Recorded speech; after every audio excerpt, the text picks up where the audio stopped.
Welcome to the Burn Boot Camp podcast, guys. Thank you for tuning in today. We got a new guest, all right? She's been with us for a long time, Angie Munch. Thank you for being here. Guys, Angie, I've known her for a long time, member turned trainer.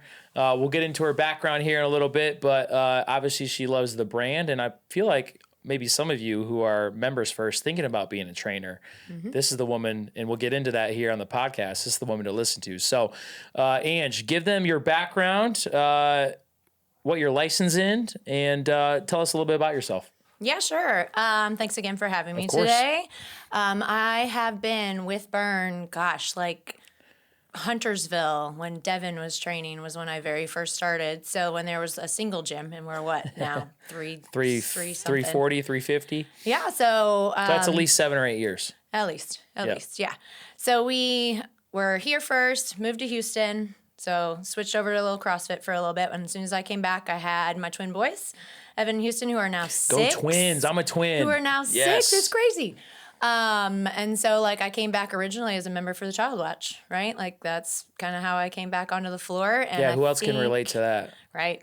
I mean, Child Watch is unbeatable compared to all the other gyms. Yeah. You maybe have one camp a day where we don't have that option. But so came back for that and have never left. So that was, the boys are 6. Wow. So at least 6 years this second time around. A little bit more about me. I grew up in the St. Louis area. Go Cards. If anybody's a Cards fan.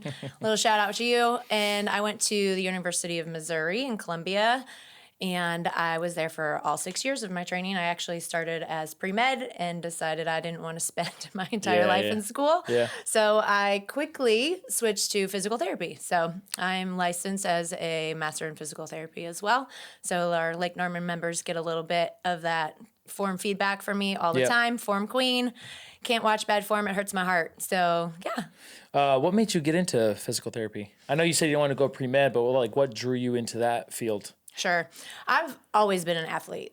Since I was 4 years old, I was kicking around a soccer ball, played soccer my entire life, and had to go through some rehab of myself, had really weak ankles for a long time. Never anything super serious, but ankle sprains up the wazoo, little bits of injuries. I was never the biggest player on the soccer field, so I would get tossed around a little bit. So I think it was really seeing other people and working with other therapists and I like that relationship. I think that's why I became a trainer too. When you're a physician, right? You do the surgery or you see them one time and they come back in 6 months, where for physical therapy, I'm going to be with them 3 times a week for you're nurturing 3-6 months. And you see the rehab and you see them getting better. And sometimes they leave, better than they've ever been. Yeah. And same thing with training on our floor, right? Everybody's got a day 1. And you're going to look a lot different on that day 100 or day 10,000 or whatever it happens to be. Yeah. Do you find, so I've been around physical therapists that have turned trainers. Do you have to find because I feel from a language perspective, physical therapy, you probably use a lot more anatomical terms. How hard is it for you to switch from your physical therapy hat to when you're on the floating floor trainer hat from people of fixing form and using language they understand? I feel for me now, it was very hard when I very first started. Because you want to be so technical as a physical therapist, and then you get into, you do want to be technical as a trainer for people, but you got to relay technical information to somebody that doesn't know anything on the floating floor. So was it tough for you? Correct. It was very hard in the beginning. I would be shouting out, I need that posterior pelvic tilt. I need you to and they're what's a posterior pelvic tilt? But now, we can just say, tuck your hips under. So it's just like anything else, right? It's a mental muscle. And the more you do it, the better you get at it. And I feel I've almost flip-flopped. So now I go to my PT people, and to be fair, most of my PT people are this big, right? I work with kids and burn people. Yeah. That's about all I see anymore. So I see a little bit, I don't have to tell them what to do. I'm more so using my hands to fix them. Where obviously on the floor, we have 85 people. Yeah. I'm going to have to use my words a little bit more, and I can't always get my hands on everyone. But I do feel I flip-flopped a little bit to where now I'm okay, I just want that neutral spine, tuck that tailbone under, put that belly button in, or things of that nature. But I do still find myself saying posterior chain and anterior chain, or external and internal rotation. But I typically now, I think when I do that, at least at the camps I train, I also show the motion. Right. So they kind of get used to what that feels like. So obviously as someone obviously doesn't want to have to go to physical therapy because that means they have an injury. So if I'm a listener thinking, what are like the top 3 to 5 things I can do from a proactive approach to make sure I give myself the best chance to not have to go to physical therapy for a shoulder injury or a hip injury or a knee injury?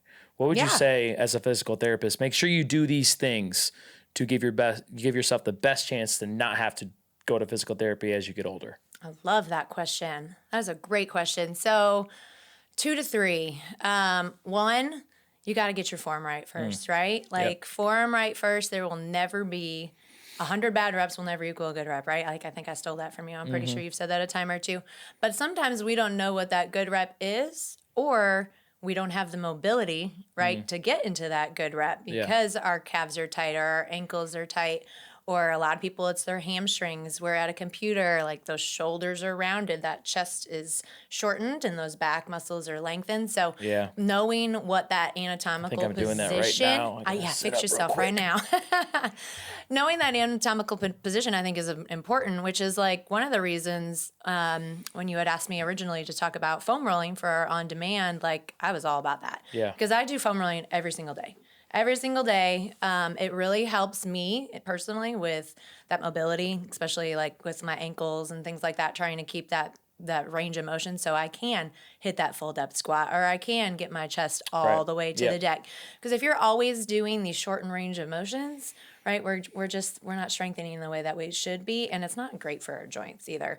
So I think form, right, working on that form will help you keep you out, and that mobility and stretching. Like none of us stretch enough. Yeah. Nobody absolutely. does. Nobody does. Absolutely. But when you go into PT, it's the first thing they're going to do. Yeah. They're going to stretch you. Lengthen you. They're going to make sure you see what your range of motion is, and then they're going to work your range of motion.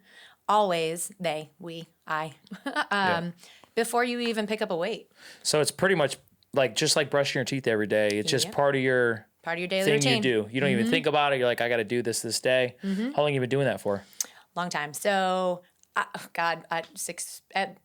at least consistently the last 3 years. Okay. The last 3 years. I will say when I had teeny tiny people at home, my foam roller would disappear. Yeah. I'm like, where did it go? I don't know. But I do. I sit it like right next to my bed. It's like right up next to it. So it's in my eye line every single day. And if you're a person. Staring back at you. Like, hey, pick me up. Pick me up. Use me. Yeah. Use me, please. And I use a lacrosse ball for a lot of things too. That's a conversation for a different day. But yes, I've been doing it probably 3 years. Every day, 10, 15 minutes. And you have seen and felt a huge difference from you doing that every day? I do. So like, right, we foam roll to get rid of those like adhesions in our muscles or those trigger points. I don't really have that many anymore. Okay. Like I might feel it right after camp. That's really foam rolling, right? Best thing to do is right after you work out while those muscles are warm, but we've also broken them down. Yep. Right? So that's kind of when I would like you to hit it. And I think every gym in Burn Nation, I don't really know, might be saying that. It might not be true. Has foam rollers available, right? Yep. So you can grab them and go. But it does help, and it decreases that delayed onset muscle soreness that we all feel, that 24 to 48 hours. Because who knows when you're going to have like a Metcon that's very leg heavy and then a leg day 2 days later. And that's why I think sometimes we have to, take that rest day because our bodies haven't recovered. Yeah. So let's get into foam rolling. So this, obviously you guys see this back here. Let's first give them tips on if this stuff matters of like, obviously this is a short one. We have longer ones that are a little bit thin. So if you could tell someone to make sure you buy this type of foam roller, or does that really matter? Which one would you recommend to people thinking about making foam rolling a part of their daily life? Sure. So I like personally the longer one, right? Because I feel like if I'm going to have one, I want it to be long enough that I can lay my body on it. Got it. So I can do those things where we're opening up our chest and being able to like use from foam your roller. lower back up to your neck. This should like be that vertically long. up your spine. Okay. Vertically up your spine. So that for me is the best foam roller you can have because you can still do just about everything else. There are like a couple things that work a little bit better for having a short one. So if you want to have two, it's this material too. There are so many out there that have, like the little knobbies on them. Yep. Or people who like to get real crazy. They use a PVC pipe. Yeah. That hurts. It hurts. That's my next question was like hardness. So like obviously some foam rollers are softer and harder than others. Sure. What's that magic space where it's just as hard but not as soft. Does that stuff matter for a foam roller? It does a little bit, right? Because everybody has a pain tolerance that's a little bit different. Yeah. So like I use a foam roller because it has a little bit of give to it. And so I like that. And I don't want the bumps on it because sometimes when you roll it, they're not the same all the way around. I don't know if you've ever noticed. I don't know if Yeah, some of those actually, I've never bumpy even ones, thought about that. but they're not consistent. It's not uniform. So like sometimes I'll be on it and then all of a sudden I get this one little trigger and it's not in the right spot. And then I got to move the foam roller and I got to get it where I want it. And so I personally do not love those foam rollers for anybody. These ones, consistent, they have a little bit of give, right? So like if you're new to foam rolling, especially, this is where you should start. And then maybe progress to something that's harder if you like that. Yep. And like some people's, that pain tolerance, they try this and they're not getting exactly what they're looking for. They're not feeling that trigger point start to release. They might need like a PVC pipe. Works great. Yep. I think that's a good point to hit on is when you initially start doing this, it's going to be uncomfortable. Yes. So talk about like, hey, this is what you should expect. Your body will get used to you doing foam rolling. Eventually, it's uncomfortable, but I think it ties back to sometimes like working out, like specifically leg day. Leg day is uncomfortable, but the more you do it, the more you like that feeling. So just talk about, hey, you're going to want to feel like your skin's crawling when you're doing it, but just how long does it take for that to wear off, and just talk about that. Sure. So as a physical therapist, let's like backtrack just a little bit. We do a lot of times what's called myofascial release, right? So we use our hands to kind of find those adhesions and we hang out and we just sit there on it until you feel kind of that like release. Some people say it's like water going over their skin. Do you remember when you were little and you used to like take the blood flow out and you like did one of these and then you release and you get that like tingle feeling? Yeah. That's kind of what I'm looking for. Okay. Because a lot of people can relate to that. And if not, you can do it as an adult. And how long do you usually hold that for? We usually do, well, like when you're using your hands, you can feel it. Yeah. Like a skilled professional can feel it. Obviously on a foam roller, you're not going to feel that exact same thing. So most muscle groups, especially our big ones, we're looking 60 seconds all the way up to 5 minutes. Oh, wow. Right? Like it can take time. Yeah. And I won't say like you find that sticky point, you sit there for 5 minutes and wait for it to release. I usually go 60 seconds. And then if I didn't quite get it, I maybe foam roll up and down that muscle group a little bit more till I come back to that spot and try it again. And it should get better every single time. Okay. Every single time it should take less and less time, should feel less and less painful. A lot of those trigger points are kind of around the joint spaces. Not always. Like a lot of people on their quad, it's like right in the middle if we've hit them hard that day. Yeah. Same thing with the glutes. It's almost right in the middle sometimes, but like on your hips, it's almost always up in that hip bone. But you just kind of have to stick with it and it will get easier. And I usually say if you're doing that same muscle group, if you do it daily on that same muscle group, legs are always a biggie. Shoulders are always a biggie. Right. Hitting those back and forth within like a week or two, you shouldn't have to sit there for more than 60 seconds. Okay. You only need to stay on that sticky point until you start to feel that release. Okay. So that's kind of what you're looking for. Yeah. Before we get into the burn on demand content that Angie did, what are some things to definitely stay away from while foam rolling? Because I've personally been told, I don't know if this is true, it's like never foam roll your upper back or your neck area. So what are some things for someone maybe just starting out? Make sure you don't do these things with a foam roller. Sure. No, there's not a lot. When we talk about not rolling your neck or not rolling your upper back, one, the foam roller isn't the right size, right? Nobody's neck is that big, so we don't really need to be foam rolling it. There are little things out there if you're having neck pain that like you can lay on to kind of get those pressure releases. But no, you never need to foam roll your neck. Typically, if you're having neck pain, it's more of a postural thing. Yeah. And it could be like even, if I'm like this and my shoulders are forward. Yeah. Thinking about having those ears over, that you're working on that posture is going to be better. So we don't ever need to foam roll that, but we might need to foam roll and open our chest up. Right? And so if you have never gone on there, my burn on demand, that upper back or that chest, what do we call that one? Yeah. So we have, we have 5 total, right? We got thoracic spine, upper body, shoulder, that was lower back, legs, and then a hip and glute one. Mm-hmm. So talk about those 5. How long are they?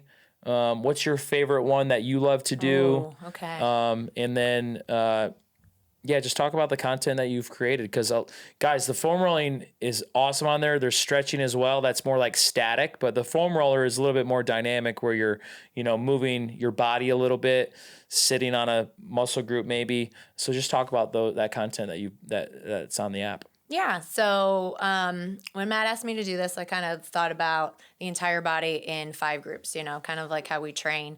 So just started from like the head and went all the way down. I would think when you are foam rolling, right, we talked about each muscle group, you're doing 1 to 5 minutes. So if we're on our shoulders, that should be 10, 15 minutes. If we're on our legs, it should probably be closer to 15 minutes at least that you're spending on that foam roller. So most of the videos are 8 to 12 minutes, and they're meant to be paused, right? So if you're feeling that's a good call out. A point where, and I think I even say it in most of the videos, hey, if you're not past that sticky point yet, stay in it. You can pause me. Mm-hmm. I'll be there when you come back, right? That's the best thing about it is pausing and stopping. Pause and go. That's the best part about that on demand. As far as my favorite, oh gosh, it's probably the legs or the hip and glutes for me. That's what I've gotten feedback too. The legs or the hips and glutes, because a foam roller is really tricky to do for your shoulders. It's more about those static positions, like laying on it, opening up your chest, bringing those arms up over your head a little bit. And I think, we are a co-ed nation now, but I think we're still a little bit more heavy on the women's side. Yeah. And a lot of us women carry that stress in our hips and our low back. And so if we can keep that area feeling a little bit better, it's just going to be better for our functional fitness, right? Picking up those kids, picking up those groceries. That's funny that you said that, because we just got done doing a podcast with Dr. Amanda Fisher, and she was talking about the relationship between, for females specifically, about, your pelvic bone and your lower back and your glutes, and all that is connected. And if one of those things is weakened, it's going to pull on the other to make them tight. Yes. So I'm glad her and I are on the same page. Oh yeah, for sure. So that's what I've gotten feedback on, is definitely that hip and glute one, of because I feel like universally females probably more than males, but we all have tight hips. I mean, because we sit this. We're sitting, right? Our hips are always flexed. Hips are always flexed. So I think, hips and glutes. And a lot of those too, it was just, I've gotten feedback from gyms that I've visited and stuff where they're like, I've never done pigeon right in my entire life until you showed me on that video. Pigeon pose. And it's just fixing those little things. You think you're doing it right, and all of a sudden you're not, and then you start doing it right, and you feel so much better. That's great. And hopefully we can have some more content for Burn on Demand. But I think honestly, that's the stuff you did is so evergreen. Because those 5 muscle groups with the foam roller, that's awesome. Okay, trainer Angie. Oh boy, here we go. How long you been training? I am. Let's see. I'm about to hit that 3-year mark. Are you really? Yeah, 3 years in March. What's been the main thing that you love about training on a daily basis for the last 3 years? Gosh. Well, I think for me, I'm usually with the Rooster crew, right? I have everything above 8. And for me, it's seeing the progress. I love that. And I really appreciate that people have the respect for the burn trainers, that if your form's not right, we got to fix that first, right? And I always say I'm form queen. I can't, it really does. It hurts my heart to watch bad form. And so having even my physical therapy background a little bit to help with that, to change up those squats, to lift your heels up so you can fully get down, just the little nuances. That's probably my favorite part of training. I mean, I do like being able to have a little control on the mic. I'm not going to lie. Can't even lie about it. It's great. It's great. And I enjoy that. I enjoy being able to help multiple people in one setting, right? That, because my physical therapy, right, is 1-on-1. Yeah. I can't even imagine treating 80 kids at one time. Yeah. What would that look like, right? But it's a little bit of combining my 2 loves, right? My 2 loves for my PT job and my trainer job, and I can put on one hat, but I can help multiple people. I think that's probably What's your favorite protocol to train? Oh, geez. Something cardio. What's your favorite protocol to take? Is it probably ACON. ACON? For train and take? For train. To take, I love a Metcon. Yeah. It's just my favorite. ACON and Metcon. I think people... I'm a conner. One last question I want to ask you, and I'm glad you said this again. So kids out there, right? If I'm a parent listening to this, what are the like most common things you see in kids that come to see you? Sure. To make sure, maybe some tips and tricks to make sure your kids don't have to go see a physical therapist. What are like the main things kids are coming to see you about? Well, I see a lot of like the 0 to 3 developmental things, genetic type of things, but from like my orthopedic kids, or my kids who are maybe just a little bit clumsy, they have that dyspraxia or something along those lines, which doesn't usually get noticed until school, right? So they're kindergarten, first grade, maybe second grade, they can't quite keep up with their peers, or they have a gait that's not very efficient. So when they're running, they're falling and getting hurt. Yep. So I do see a little bit of that too. And I think the biggest part to that is get your kids outside. That's what I was going to say. Get your kids outside. Let them play. Yeah. Like, remember the days playing sports, sports. Yeah. Playing sports is great. Like, working on that agility, they do it on their own. Yeah. Like, they're going to find a playground and they're going to walk the outside of it like a balance beam, or they're going to jump off of it. And they're building those habits just naturally. Okay. Building it naturally. And I say outside because, one, you're getting your vitamin D and you're getting your sunshine, and it makes for happier people, happier kids in general.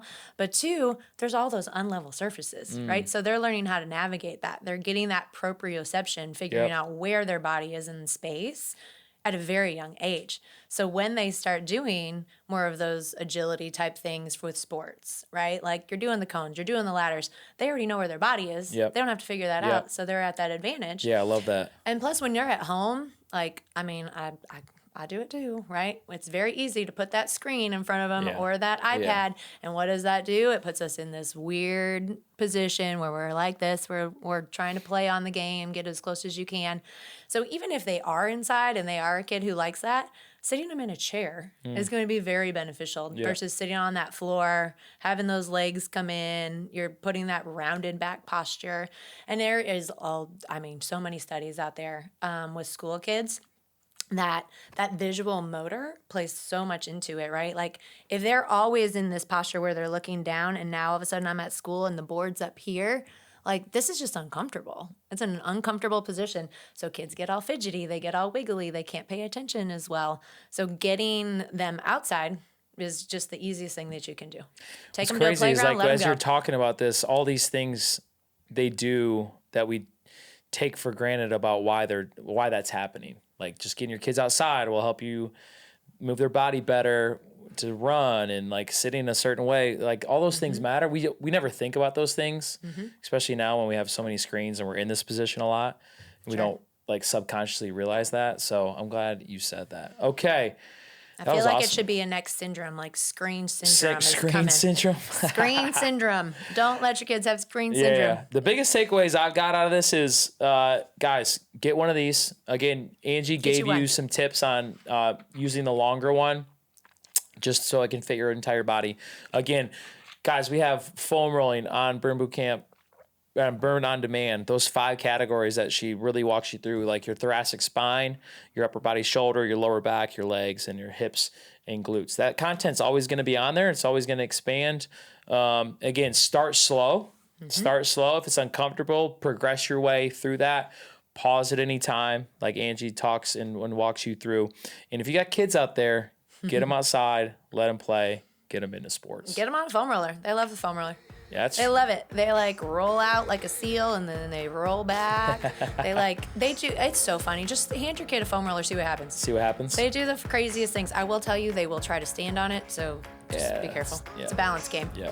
Awesome. Well, thank you so much for joining us. Do you want to take us out? Sure. 2 claps on 2. 1, 2. Bye, guys. Thank you so much.